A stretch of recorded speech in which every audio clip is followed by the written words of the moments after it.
Nous pouvons confirmer que Poutine est en très mauvaise condition psychologique et physique. Bonjour, c'est Nicolas Poincaré. Bonjour, c'est Fabien Randrianarisoa. C'est une question que l'on s'est tous posée depuis le début de la guerre en Ukraine. Qu'est-ce qu'il se passerait si Poutine venait à mourir ? Alors à chacun son scénario, mais ce qui devient de plus en plus concret, c'est que le chef du Kremlin est visiblement malade. On vous explique.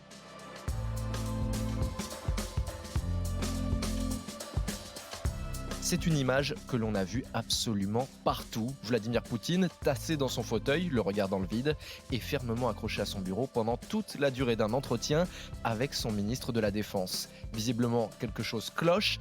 3 bonnes raisons d'écouter ce podcast avec Nicolas. Alors c'est le magazine Newsweek qui a relancé les spéculations sur la santé de Poutine en révélant un rapport américain selon lequel Poutine serait très malade. On va parler de toutes les rumeurs qui circulent sur son cancer, sa maladie de Parkinson, mais aussi sa paranoïa ou bien sa folie. Et puis du coup, on spécule aussi sur son possible successeur s'il devait lui arriver quelque chose. C'est Nikolaï Patrouchev et c'est une sorte de clone de Poutine.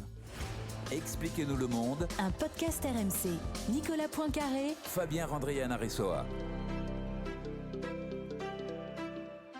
Sur les images qui montrent Vladimir Poutine, tout le monde pourra constater qu'il a changé physiquement, qu'il n'est plus aussi alerte qu'il a pu l'être, mais très peu d'informations filtrent du Kremlin. C'est le magazine américain Newsweek qui a fini par mettre les pieds dans le plat. Oui, en publiant un rapport classifié, donc établi à Washington, selon le magazine, un rapport qui dit que Vladimir Poutine semble avoir subi un traitement au mois d'avril pour un cancer qui est qualifié de cancer à un stade très avancé. Le magazine Newsweek cite donc 3 hauts fonctionnaires qui travaillent pour 3 agences distinctes et qui disent avoir lu ce travail. Et l'un d'entre eux, qui est le responsable de la DIA, la Defense Intelligence Agency, dit « Pour nous, il est certain que Vladimir Poutine est malade ». Alors, il y a quelque chose d'un peu curieux dans ce rapport aussi, c'est qu'il est question d'une tentative d'attentat qui aurait eu lieu au mois de mars aussi. Mais c'est trop ou pas assez parce qu'on n'apprend rien de plus. Donc, le même rapport dit « Bon, il est très malade, on en est sûr. Et puis, il y aurait eu un attentat, mais on n'a absolument aucun détail. » Bon, voilà, Newsweek a considéré que ce rapport existait, que les sources étaient suffisamment sérieuses.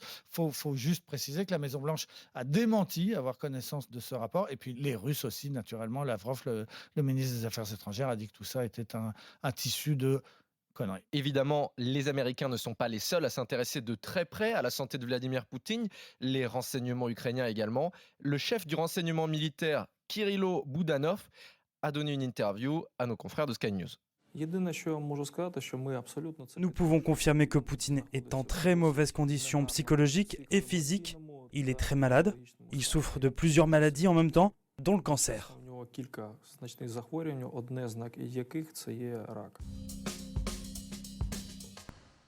Il y a le travail des renseignements américains et ukrainiens et de toutes les agences de renseignement qui sont très très spécifiques. Et puis il y a ce que tout le monde peut constater sur des vidéos. Vladimir Poutine n'est visiblement pas en forme. Oui, il y a surtout une vidéo qui a frappé tout le monde. Elle a été diffusée par la télé russe le 2 mai dernier. C'est une très longue séquence où on voit Vladimir Poutine qui reçoit son ministre de la Défense, Sergueï Shoïgu. Ça dure 12 minutes et on a l'impression que Vladimir Poutine n'arrive pas à se concentrer, qu'il n'écoute pas ce qu'on lui dit. Par moments, il donne même l'impression de souffrir un peu, il grimace. Et puis surtout, on voit cette main droite qui tient très fermement, qui pince la table et qui s'accroche à la table comme s'il avait peur qu'on lui vole son bureau. Et en fait, le plus logique, c'est que il a sans doute une main qui tremble un peu et que cette façon de s'accrocher à la table, c'est qu'on ne voit pas sa main trembler. Et puis, c'est sur ces images du 2 mai aussi qu'on a constaté pour la première fois, ce qu'on a revu un certain nombre de fois, c'est qu'il a quand même beaucoup grossi du visage. Il est un peu bouffi, un peu boursouflé. Après, il y a eu d'autres images. C'est le fameux défilé du 9 mai aussi, le défilé militaire. Il était entouré de vétérans de l'armée, beaucoup plus âgés que lui, et il était le seul à avoir une couverture chauffante sur les jambes tout le long, donc il ne s'est pas caché d'avoir besoin de se protéger du froid. Or, il ne faisait pas très froid, il faisait 9 degrés ce jour-là sur la place rouge, donc visiblement, il avait besoin, à 66 ans, de se protéger. Puis il y a encore eu une autre vidéo qui est sortie, qui est un peu plus ancienne, où on voit Poutine qui rencontre le président de la Biélorussie, le fameux dictateur Loukachenko, et de nouveau, sur cette vidéo, il ne semble pas en forme. On voit sa main droite qui tremble un peu et ses jambes qui remuent bizarrement. Donc c'est l'ensemble de ces images qui a sérieusement relancé les spéculations sur sa mauvais état de santé. Vladimir Poutine a visiblement des problèmes de santé et tous les rapports insistent bien sur des problèmes de santé. Ce ne serait pas une maladie, mais plusieurs. Oui, alors tout a été dit. Donc, on a vu Newsweek et les renseignements américains parlent d'un cancer au stade avancé sans préciser lequel. D'autres médias, notamment des médias russes anti-Poutine, sont allés assez loin pour dire qu'il s'agissait d'un cancer de la prostate.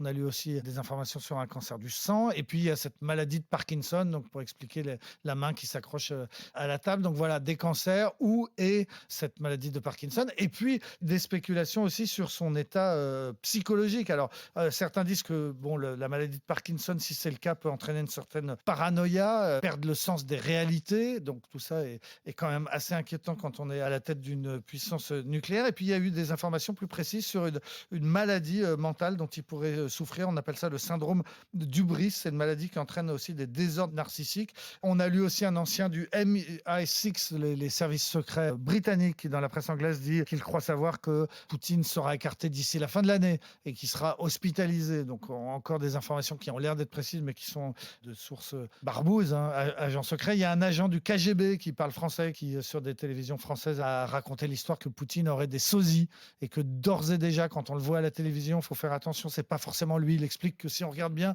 on voit qu'il y a une oreille qui n'est pas exactement la même selon un sosie ou selon l'autre ou selon le vrai. Tout ça pour dire que voilà, il y a énormément de spéculations. Comme si on se disait tous que c'est tellement dingue qu'il ait envahi l'Ukraine, qu'il ait provoqué cette guerre insensée en Europe, que pour comprendre, on se sent obligé de faire appel à la médecine, de se dire soit il est très malade, soit il a Parkinson, soit il a un cancer, soit il est fou, parce que ce qu'il a fait semble fou. Mais bon, ce sont encore une fois que des spéculations, on dit des rumeurs.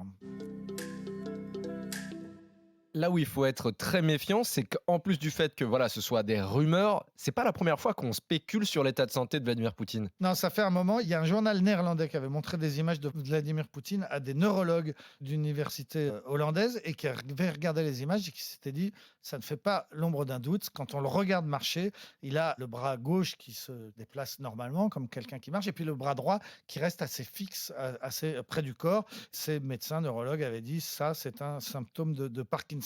Et le journal néerlandais avait ajouté que cette maladie de Parkinson était sans doute associée à un cancer, donc exactement ce qu'on dit en ce moment. Sauf que ça date de quand ? Ça date de 2015, ce papier. Donc voilà, ça fait 7 ans que dans la presse européenne, on peut lire exactement la même chose. Parkinson, cancer, il n'est pas en forme. En tout cas, il est toujours là. Malade ou pas, Vladimir Poutine, il n'est pas immortel. Il a déjà plus ou moins préparé sa succession avec presque un clone qui prendrait la tête de la Fédération de Russie. Oui, il y a un nom qui revient vraiment systématiquement quand on évoque l'après-Poutine. À l'heure actuelle, si ça devait avoir lieu dans 1 an, dans 2 ans, tout peut changer. Mais aujourd'hui, on se dit que si Poutine devait ne plus être en état provisoirement ou définitivement d'assurer le pouvoir, il y a un nom qui revient tout le temps, c'est celui de Nikolaï Patrouchev pour le remplacer. C'est l'actuel secrétaire du Conseil de sécurité. C'est un organe donc, qui a la responsabilité de toutes les questions militaires et de sécurité. C'est un homme qui a 70 ans, comme Poutine. C'est un ancien du KGB, comme Poutine. C'est un faucon, c'est-à-dire un va-t-en-guerre. Il a donné de nombreuses interviews ces dernières semaines où il dit exactement la même chose que Poutine, c'est-à-dire qu'il dit que tout le désordre en Ukraine, c'est de la faute des États-Unis et de l'Europe qui soutiennent un régime, devinez quoi, nazi. Voilà, il emploie les mêmes mots que Poutine. Il dit, comme Poutine, que les Russes et les Ukrainiens ne forment qu'un seul peuple, un seul pays. Et donc, c'est assez normal que la Russie envahisse l'Ukraine. Donc, c'est cet homme, Nicolas Patrouchev, qui, aujourd'hui, est le favori pour remplacer Poutine. Ce qui veut dire que si ça devait arriver, on n'y gagnerait pas au change.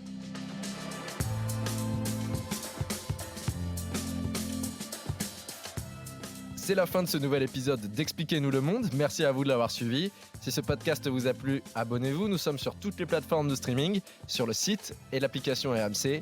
Parlez-en autour de vous, prenez soin de vous. À la semaine prochaine. À la semaine prochaine, Fabien. Retrouvez Nicolas Poincaré dans Apolline Matin. Tous les jours à 6h20 et 7h50 sur RMC.